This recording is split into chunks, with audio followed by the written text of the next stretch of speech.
السلام علیکم ورحمۃ اللہ وبرکاتہ۔ سیرت النبی کی آج کی ایپیسوڈ کے ساتھ حاضر خدمت ہے سید محسن شاہ۔ گزشتہ ایپیسوڈز میں ابھی تک ہم نے نبی کریم صلی اللہ علیہ وآلہ وسلم کی ولادت باسعادت سے پہلے سے لے کر عرب قوموں میں کیا حالات تھے، کیا سرداریاں چلتی تھیں، کون کون سے وہاں پر قبائل تھے، اور نبی کریم صلی اللہ علیہ وآلہ وسلم کا شجرہ نسب، پھر آپ کے بچپن سے لے کر آپ کی ازدواجی زندگی، آپ کی جو تجارت کے لیے آپ نے سفر کیا اور جس طرح آپ اپنی زندگی کے شب و روز گزارتے تھے، اور پھر جب اعلان نبوت کیا اس کے بعد 13 سال مکہ المکرمہ کی فضاؤں میں جس کٹھن اور مشکل دور سے آپ گزرے اس کا ہم نے مطالعہ کیا اور اس کو سیکھنے کی کوشش کی۔ آج ہم ایک نئے دور میں شامل ہو رہے ہیں اور وہ دور ہے میرے کریم آقا کی مدنی زندگی۔ اور نبی کریم صلی اللہ علیہ وآلہ وسلم نے جب مکہ سے مدینہ طرف ہجرت کی، حضرت ابو بکر صدیق رضی اللہ تعالی عنہ اور دیگر 2 ساتھیوں کے ہمراہ، اس کے بعد جب آپ مدینہ پاک پہنچے اس سے پہلے آپ نے وادی قباء میں قیام کیا، جہاں آپ نے اسلام کی پہلی مسجد کا سنگ بنیاد رکھا، اور پھر جس جگہ پر آپ نے جمعہ کی نماز پڑھی وہاں پہ آج مسجد جمعہ موجود ہے۔ یہ ساری چیزیں ہم نے ابھی تک ان کو دیکھا، اور کس طرح بیعت عقبہ اولیٰ، بیعت عقبہ ثانی، اور جو شیب ابی طالب میں آپ نے وقت گزارا اپنے خاندان والوں کے ساتھ، وہ ساری چیزیں مکی زندگی میں آپ نے دیکھیں۔ اور اس وقت آپ کی عمر 53 ایئرز یعنی 53 سال ہو چکی جب آپ نے مکہ سے مدینہ کی طرف ہجرت کی۔ اور ہجرت جب کی تو یہی وہ ہجرت ہے جس سے ہمارا مسلمانوں کا اسلامی جو کیلنڈر ہے، ہجری سال جس کو بولتے ہیں، جو آج کی ڈیٹ میں 1441 20 رمضان المبارک کا دن ہے، اس کو ہجری سال اسی لیے کہتے ہیں کہ جب نبی کریم صلی اللہ علیہ وآلہ وسلم نے اپنے جانثاران کے ساتھ مکہ سے مدینہ ہجرت کی تو وہاں سے پھر ہمارا جو ہے یہ کیلنڈر شروع ہوا۔ اس کے بعد اب ہم یہ دیکھنے کی کوشش کریں گے اور سیکھنے کی کوشش کریں گے کہ میرے آقا کی مدنی زندگی، آپ نے جو 10 سال گزارے مدینہ پاک میں، وہ اس 10 سال میں کس طریقے سے آپ نے زندگی گزاری، وہاں پر کیا حالات پیش آئے، وہاں پہ کون لوگ تھے، کیا وہاں پہ معاملات تھے۔ تو یہ مدنی جو آپ کی زندگی تھی اس کو بھی ہم 3 مرحلوں پہ تقسیم کر سکتے ہیں۔ اس میں پہلا مرحلہ وہ ہے کہ جس میں فتنے اور اضطرابات برپا کیے گئے، یعنی مختلف قسم کے لوگوں نے آ کے فساد ڈالنے کی کوشش کی، اندر سے جو لوگ منافقین تھے وہاں پہ، ان جو اوپر سے مسلمان ہو چکے تھے لیکن اندر سے وہ ایمان نہیں لائے تھے، انہوں نے رکاوٹیں کھڑی کیں، اور باہر سے دشمنوں نے مدینہ پاک کو صفحہ ہستی سے مٹانے کے لیے چڑھائیاں کیں۔ یہ مرحلہ صلح حدیبیہ ذی-قعدہ 6 ہجری پر ختم ہو جاتا ہے، یعنی 6 سال کا یہ مرحلہ ہے جو اس طرح کی سازشوں، اندرونی اور بیرونی سازشوں میں گھرا ہوا ہے۔ دوسرا مرحلہ وہ ہے کہ جس میں بت پرست قیادت کے ساتھ آپ کی صلح ہوئی، اور یہ فتح مکہ رمضان 8 ہجری پر منتہا ہوتا ہے۔ یہی مرحلہ شاہان عالم کو دعوت دین پیش کرنے کا بھی مرحلہ ہے، یعنی جب فتح مکہ ہوئی اور یہ 8 ہجری میں فتح مکہ ہوئی تو یہ دوسرا مرحلہ ہے جو 6 ہجری کے بعد سے لے کر 8 ہجری تک، اس میں جو بت پرست تھے یعنی مکہ میں جو کفار تھے ان لوگوں کے ساتھ صلح ہوئی، اور ان میں سے بہت سارے جو تھے وہ تو اس ٹائم پہ اسلام انہوں نے قبول کر لیا، اور جو باقی تھے ان کو بھی امان دے دی گئی۔ تو یہ سارے معاملات جو ہیں یہ 8 ہجری میں ہوئے۔ تیسرا مرحلہ وہ ہے جس میں خلقت اللہ کے دین میں فوج در فوج داخل ہوئی، اور یہی مرحلہ مدینہ میں قوموں اور قبیلوں کے وفود کی آمد کا بھی مرحلہ ہے، یعنی آخری جو مرحلہ ہے 2 سال کا، اس میں قوموں کی قومیں اور قبیلوں کے قبیلے وہ پھر آنا شروع ہو گئے مدینہ پاک میں وفود کی صورت میں، اور وہاں پر آ کے انہوں نے اسلام قبول کیا۔ یہ مرحلہ نبی کریم صلی اللہ علیہ وآلہ وسلم کی حیات مبارکہ کے آخر تک، یعنی ربیع الاول 11 ہجری تک محیط ہے۔ اب ہم جو پہلا مرحلہ جس کے بارے میں ہم نے ابھی ذکر کیا ہے اس کا ہم مطالعہ کرتے ہیں اور اس کو ہم سیکھنے کی کوشش کرتے ہیں اور دیکھنے کی کوشش کرتے ہیں کہ وہاں پر ہجرت کے وقت مدینہ ہجرت کا مطلب صرف یہی نہیں تھا کہ فتنے اور تمسخر کا نشانہ بننے سے نجات حاصل کر لی جائے، بلکہ اس میں یہ مفہوم بھی شامل تھا کہ ایک پرامن علاقے کے اندر ایک نئے معاشرے کی تشکیل میں تعاون کیا جائے۔ اسی لیے ہر صاحب استطاعت مسلمان پر فرض قرار پایا تھا کہ اس وطن جدید کی تعمیر میں حصہ لے اور اس کی پختگی، حفاظت اور رفعت شان میں اپنی کوشش صرف کر دے۔ یعنی ہجرت کرنے کا جو مقصد تھا وہ صرف یہ نہیں تھا کہ مکے میں جو ظلم و زیادتیاں ہو رہی ہیں اور وہ جو لوگ مذاق اڑاتے ہیں اور طرح طرح کی باتیں کرتے ہیں تو اس سے بس نجات حاصل کی جائے، نہیں، بلکہ مقصد جو تھا وہ اس سے کہیں زیادہ عظیم تھا، اور وہ مقصد یہ تھا کہ ایک نئی ریاست کا قیام کیا جائے اور ایک پرامن علاقے کے اندر جا کے وہاں پہ تشکیل نو کی جائے، اور اس میں ہر مسلمان اس کے اوپر یہ فرض کر دیا گیا تھا کہ وہ اپنا اپنا حصہ ہر طریقے سے دامے درمے قدمے سخنے ہر طریقے سے اس میں شامل ہو، اور اپنی جو شان کے مطابق، اپنی استطاعت کے مطابق اپنی تمام تر کوششیں کرتے ہوئے اس میں اپنی جان کی بازی بھی لگا دیں۔ یہ بات تو قطعی طور پر معلوم ہے کہ نبی کریم صلی اللہ علیہ وآلہ وسلم ہی اس معاشرے کی تشکیل کے امام، قائد اور رہنما تھے، اور کسی نزاع کے بغیر سارے معاملات کی باغ دوڑ آپ ہی کے ہاتھ میں تھی۔ مدینے میں رسول اللہ صلی اللہ علیہ وآلہ وسلم کو 3 طرح کی قوموں سے سابقہ درپیش تھا، جن میں سے ہر ایک کے حالات دوسرے سے بالکل جدا گانا تھے، اور ہر ایک قوم کے تعلق سے کچھ خصوصی مسائل تھے جو دوسری قوموں کے مسائل سے مختلف تھے۔ یہ جو 3 قومیں تھیں مدینہ پاک میں، ان کے جو حالات تھے وہ ہر ایک کے اپنا اپنا معاملہ تھا، اپنے اپنے مسائل تھے، اپنا اپنا ان کا دستور تھا۔ تو وہ اب جو ہیں وہ تینوں قسم کی قومیں، ان کا تھوڑا بہت ہم ذکر کر کے پھر ہم آگے چلتے ہیں۔ نمبر 1، یہ وہ لوگ تھے آپ صلی اللہ علیہ وآلہ وسلم کے پاک باز صحابہ کرام رضوان اللہ علیہم اجمعین، ان کی منتخب اور ممتاز جماعت۔ یہ وہ لوگ تھے جو آپ کے ساتھ انہوں نے سفر کیا اور آپ کے آنے سے پہلے مسلمان ہو چکے تھے۔ دوسرے، وہ لوگ جو مدینے کے قدیم اور اصلی قبائل سے تعلق رکھنے والے مشرکین جو اب تک ایمان نہیں لائے تھے۔ اور تیسرے، یہود۔ اب یہ 3 کیٹیگریز کے لوگ وہاں پہ مدینہ پاک میں موجود تھے۔ ایک تو وہ لوگ جو نبی کریم صلی اللہ علیہ وآلہ وسلم کے ساتھ جنہوں نے ہجرت کی یا آپ سے پہلے ہجرت کر لی، اور ان کی ہجرت کے نتیجے میں وہاں پر مدینہ پاک میں جو لوگ مسلمان ہو گئے تھے، ایک یہ لوگ تھے، یہ قوم تھی۔ ایک قوم وہ تھی جو لوگ ابھی ایمان نہیں لائے تھے اور وہ کافر تھے، اور تیسرے مشرکین بھی تھے، وہ کافر تھے، جو بھی ان کو آپ کہہ سکتے ہیں، اور تیسرے وہ لوگ تھے جو یہود تھے، وہ ان کا ایک علیحدہ سلسلہ تھا، علیحدہ طریقہ کار تھا، علیحدہ رسم و رواج تھے۔ صحابہ کرام رضوان اللہ علیہم اجمعین کے تعلق سے آپ صلی اللہ علیہ وآلہ وسلم کو جن مسائل کا سامنا تھا،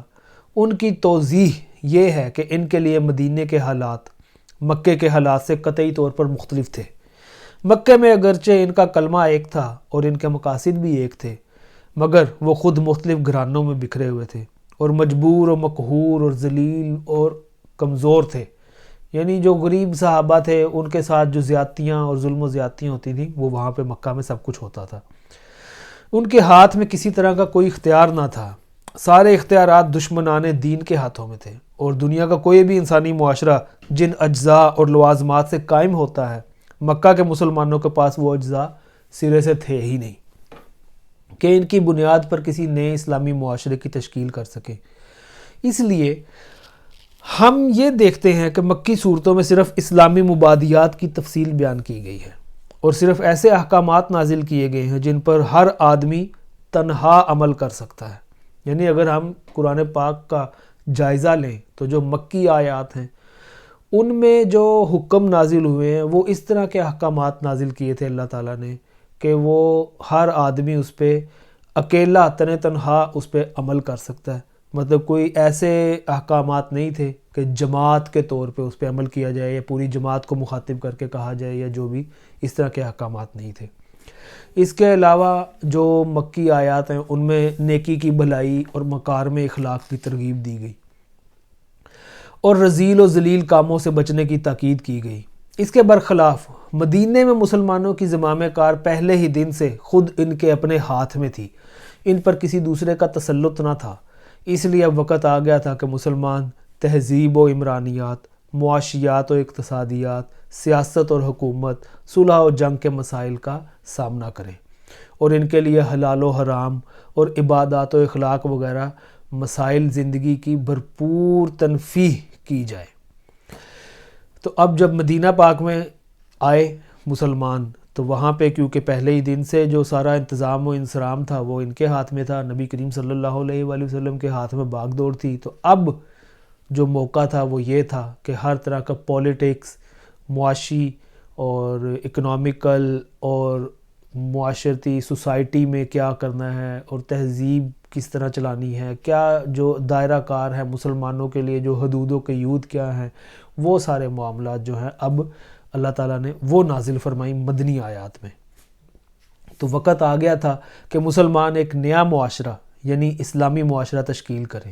جو زندگی کے تمام مرحلوں میں جاہلی معاشرے سے مختلف اور عالم انسانی کے اندر موجود کسی بھی دوسرے معاشرے سے ممتاز ہو اور اس دعوت اسلامی کا نمائندہ ہو جس کی راہ میں مسلمانوں نے 13 سال تک طرح طرح کی مصیبتیں اور مشقتیں برداشت کی تھی۔ یہ 13 سال وہی مکی دور۔ ظاہر ہے اس طرح کی کسی معاشرے کی تشکیل ایک دن، ایک مہینے یا ایک سال میں نہیں ہو سکتی، بلکہ اس کے لیے ایک طویل مدت درکار ہوتی ہے تاکہ اس میں آہستہ آہستہ اور درجہ بدرجہ احکام صادر کیے جائیں اور قانون سازی کا کام مشقت اور تربیت اور عملی نفاذ کے ساتھ ساتھ مکمل کیا جائے۔ اب جہاں تک احکام و قوانین صادر اور فراہم کرنے کا معاملہ ہے تو اللہ تعالیٰ خود اس کا کفیل تھا، اور جہاں تک ان احکام کے نفاذ اور مسلمانوں کی تربیت اور رہنمائی کا معاملہ ہے تو اس پر رسول اللہ صلی اللہ علیہ وآلہ وسلم مامور تھے، یعنی اللہ تعالیٰ احکام نازل فرماتا تھا اور نبی کریم صلی اللہ علیہ وآلہ وسلم ان پر عمل درآمد کرواتے تھے۔ چنانچہ ارشاد ہوا، اللہ تعالیٰ قرآن پاک میں فرماتا ہے کہ وہی ہے جس نے امیوں میں خود انہی کے اندر سے ایک رسول بھیجا جو ان پر اللہ کی آیات تلاوت کرتا ہے اور انہیں پاک و صاف کرتا ہے اور انہیں کتاب و حکمت سکھاتا ہے، اور یہ لوگ یقیناً پہلے کھلی گمراہی میں تھے۔ ادھر صحابہ کرام رضوان اللہ علیہم اجمعین کا یہ حال تھا کہ وہ آپ کی طرف ہمہ تن متوجہ رہتے، یعنی ہر وقت نبی کریم صلی اللہ علیہ وآلہ وسلم کی ذات کی طرف متوجہ رہتے اور ان کا محور نگاہ اور مرکوز جو ہوتا وہ کریم آقا کی ذات ہی ہوتی تھی، اور جو حکم صادر ہوتا اس کو من و عن قبول فرما لیتے۔ جیسا اللہ تعالیٰ قرآن میں ارشاد فرماتا ہے کہ جب ان پر اللہ کی آیات تلاوت کی جاتی ہیں تو ان کے ایمان کو بڑھا دیتی ہیں۔ سبحان اللہ۔ چونکہ ان سارے مسائل کی تفصیل ہمارے موضوع میں داخل نہیں ہے، اس لیے ہم اس پر بقدر ضرورت گفتگو کریں گے۔ بہرحال یہی سب سے عظیم مسئلہ تھا جو رسول اللہ صلی اللہ علیہ وآلہ وسلم کو مسلمانوں کے تعلق سے درپیش تھا، اور بڑے پیمانے پر یہی دعوت اسلامیہ اور رسالت محمدیہ کا مقصود بھی تھا۔ لیکن یہ کوئی ہنگامی مسئلہ نہ تھا بلکہ مستقل اور دائمی تھا۔ البتہ اس کے علاوہ کچھ دوسرے مسائل بھی تھے جو فوری توجہ کے طالب تھے، جن کی مختصر کیفیت اس طرح ہے کہ مسلمانوں کی جماعت میں بھی دو طرح کے لوگ تھے۔ ایک وہ جو خود اپنی زمین، اپنے مکان اور اپنے اموال کے اندر رہ رہے تھے، یعنی انصار، اور اس بارے میں ان کو اس سے زیادہ فکر نہ تھی جتنی کسی آدمی کو اپنے اہل و عیال میں امن و سکون کے ساتھ رہتے ہوئے کرنی پڑتی ہے۔ یہ انصار کا گروہ تھا، اور ان میں پشتہا پشت سے یعنی کئی نسلوں سے، کئی جدی پشتی یہ لوگ باہم بڑی مستحکم عداوتیں اور نفرتیں چلی آ رہی تھیں جو اوس و خزرج کے درمیان جو چلتی تھیں، اور پھر قبائلی سسٹم جو ہوتا تھا وہ کئی سالوں سے، عرصہ صدیوں سے ان کی آپس میں جو نفرتیں ہیں وہ چلتی آ رہی تھیں۔ ان کے پہلو بہ پہلو دوسرا گروہ جو تھا وہ مہاجرین کا تھا جو ان ساری سہولتوں سے محروم تھا، اور لٹ پٹ کر کسی نہ کسی طرح تن بتقدیر تک اللہ تعالیٰ پہ بھروسہ کرتے ہیں وہ مدینہ پاک بس پہنچ گئے تھے۔ ان کے پاس نہ تو رہنے کے لیے کوئی ٹھکانہ تھا، نہ پیٹ پالنے کے لیے کوئی کام، اور نہ سرے سے کسی قسم کا کوئی مال جس پر ان کی معیشت کا ڈھانچہ کھڑا ہو سکے۔ پھر ان پناہ گیر مہاجرین کی تعداد کوئی معمولی بھی نہیں تھی، یہ نہیں کہ ایسے کوئی گنتی کو 10-12 لوگ کوئی آ گئے ہوں۔ اور دوسری بات یہ کہ ان میں دن بدن اضافہ ہو رہا تھا، یعنی مکے میں جو لوگ پیچھے رہ گئے تھے نبی کریم صلی اللہ علیہ وآلہ وسلم کی آمد تک، وہ لوگ بھی آنا شروع ہو گئے تھے مدینہ پاک، کیونکہ اعلان کر دیا گیا تھا کہ جو کوئی اللہ اور اس کے رسول پر ایمان رکھتا ہے وہ ہجرت کر کے مدینہ آ جائے۔ اور معلوم ہے کہ مدینہ میں نہ کوئی بڑی دولت تھی، نہ آمدنی کے ذرائع اور وسائل، چنانچہ مدینہ کا اقتصادی توازن بگڑ گیا، اور اسی تنگی ترشی میں اسلام دشمن طاقتوں نے بھی مدینہ کا تقریباً اقتصادی بائیکاٹ کر دیا، یعنی اکنامیکلی مدینہ کو بالکل جو ہے اب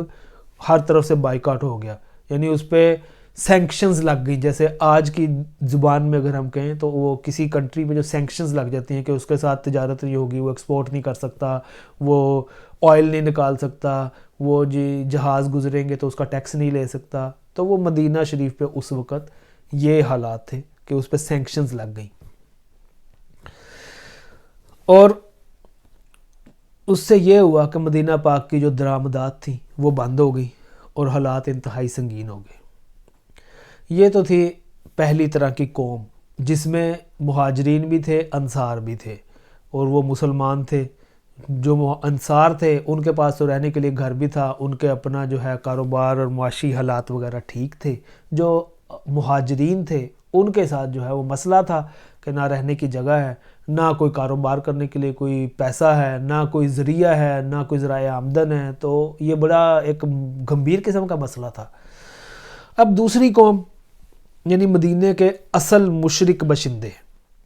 ان کا حال یہ تھا کہ انہیں مسلمانوں پر کوئی بالادستی حاصل نہ تھی۔ کچھ مشرکین شک و شبہ میں مبتلا تھے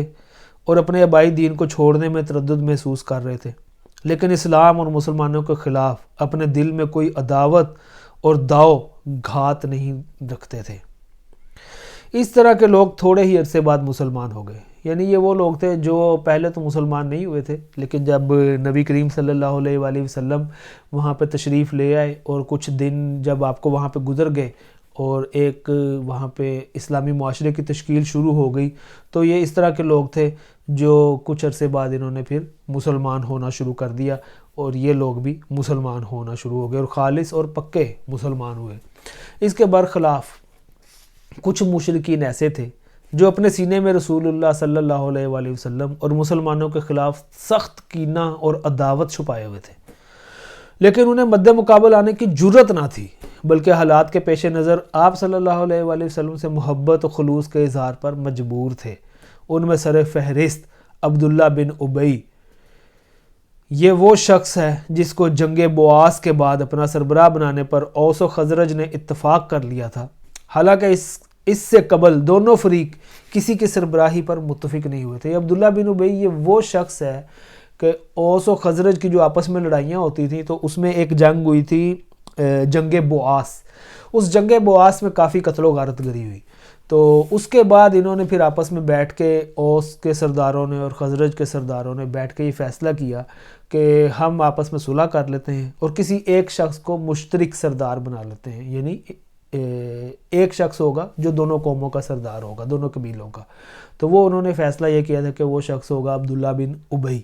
لیکن ابھی اس کا صرف فیصلہ ہی ہوا تھا، اس کو سردار منتخب نہیں کیا تھا۔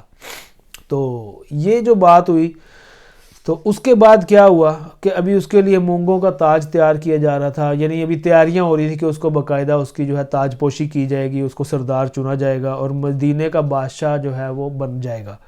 تو اوس و خزرج اور ساری رعایا جتنی بھی ہے وہ اس کے انڈر ہوگی۔ لیکن ہوا یہ کہ پھر اچانک نبی کریم صلی اللہ علیہ وآلہ وسلم کی آمد ہو گئی اور وہاں پہ لوگ مسلمان ہونا شروع ہو گئے، اور لوگوں کا رخ جو ہے وہ عبداللہ بن ابی کی بجائے وہ نبی کریم صلی اللہ علیہ وآلہ وسلم کی طرف ہو گیا۔ تو یہ وہ شخص تھا عبداللہ بن ابی جو اوپر سے تو مسلمان تھا اور اندر سے یہ انتہائی قسم کا منافق تھا اور سازشیں کرتا تھا اور مسلمانوں کو ہر طرح سے نقصان پہنچانے کی کوشش کرتا تھا. اور اس کو پھر جو لقب ملا تھا وہ لقب ملا تھا رئیس المنافقین، یعنی منافقینوں کا سردار. تو یہ اس طرح کے اور بھی کافی لوگ تھے جو ظاہراً مسلمان تھے لیکن وہ اندر سے مشرک تھے. تو ان کو اللہ تعالیٰ نے قرآن پاک میں بھی منافقین کے لقب سے پکارا ہے، اور قرآن پاک میں بھی جب ان کا ذکر آتا ہے تو منافقین کے نام سے آتا ہے. یہی وہ لوگ ہیں جنہوں نے بظاہراً اسلام قبول کیا تھا لیکن در پردہ کافر تھے، اور مشرکین کے مکہ کے ساتھ اور دوسرے جو ارد گرد کے جو لوگ تھے ان کے ساتھ یہ مسلمانوں کو نقصان پہنچانے کی کوشش میں لگے رہتے تھے. تیسری قوم وہ تھی جو یہود تھی.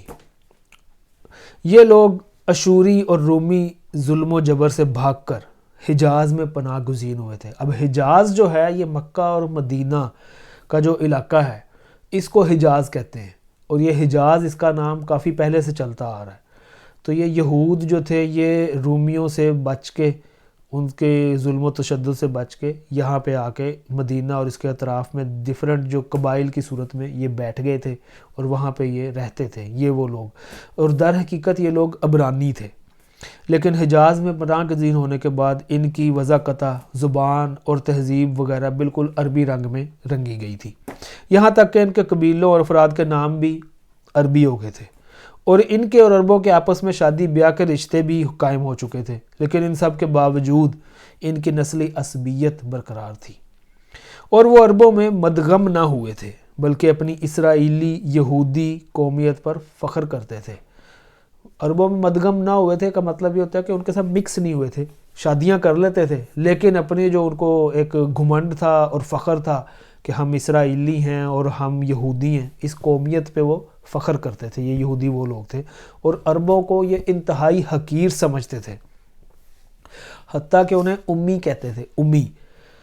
جس کا مطلب ان کے نزدیک یہ تھا کہ بدو، وحشی، رذیل، پسماندہ اور اچھوت. یعنی امی کے کئی مطلب وہ نکالتے تھے کہ امی ہیں، یہ سارے عربی جو ہیں یہ سب امی ہیں. ان کا عقیدہ تھا کہ عربوں کا مال ان کے لیے مباح ہے، جیسے چاہیں کھائیں، چنانچہ اللہ کا ارشاد ہے. انہوں نے کہا ہم پر امیوں کے معاملے میں کوئی راہ نہیں، یعنی امیوں کا مال کھانے ہیں ہماری کوئی پکڑ نہیں. ان یہودیوں میں اپنے دین کی اشاعت کے لیے کوئی سرگرمی نہیں پائی جاتی تھی. لے دے کر ان کے پاس دین کی جو پونجی رہ گئی تھی وہ تھی فالگیری، جادو اور جھاڑ پھونک وغیرہ. انہی چیزوں کی بدولت وہ اپنے آپ کو صاحب علم و فضل اور روحانی قائد و پیشوا سمجھتے تھے. یعنی یہ جادو وغیرہ، جادو ٹونے وغیرہ میں کافی ماہر تھے. تو اسی کے سبب وہ لوگ یہ سمجھتے تھے، یہ یہود جو تھے، کہ ہم جو ہے نا یہ سردار ہیں اور یہ عربی جو ہیں یہ ہمارے ماتحت ہیں اور کمی کمین ہیں اور یہ نیچ قوم ہے. اور اپنی قومیت پہ وہ لوگ فخر کرتے تھے. ان کو یہودیوں کو دولت کمانے میں بھی بڑا فن حاصل تھا اور مہارت حاصل تھی، اور جو دیگر تھے غلہ جیسے کھجور، شراب، کپڑے کی تجارت، سب کچھ انہی کے ہاتھ میں تھی. جو مدینہ کے اطراف میں جتنے یہود تھے غلے، کپڑے اور شراب درآمد کرتے تھے اور کھجور برآمد کرتے تھے. اس کے علاوہ بھی ان کے مختلف کام تھے جن میں وہ سرگرم رہتے تھے، اور اپنے اموال تجارت میں عربوں سے دگنا تین گنا منافع لیتے تھے. اور اسی پر بس نہ کرتے تھے بلکہ وہ سود خور بھی تھے. اس لیے وہ عرب شیوخ اور سرداروں کو سودی قرض کے طور پر بڑی بڑی رقمیں دیتے تھے، جنہیں یہ سردار حصول شہرت کے لیے اپنی مدح سرائی کرنے والے شعراء وغیرہ پر بالکل فضول اور بے دریغ خرچ کر دیتے تھے. اور یہ جو یہود تھے یہ اسی طرح کے مدینہ پاک کے اطراف میں مختلف قبائل میں موجود تھے. ان کے 3 جو مشہور قبیلے ہیں وہ یہ تھے: بنو قینقاع، یہ خزرج کے حلیف تھے. بنو قینقاع یہ یہود کا قبیلہ تھا لیکن یہ خزرج کے حلیف تھے. حلیف کا مطلب ہوتا ہے دوست تھے، اور ان کی آبادی مدینے کے اندر ہی موجود تھی. دوسرا قبیلہ بنو نذیر،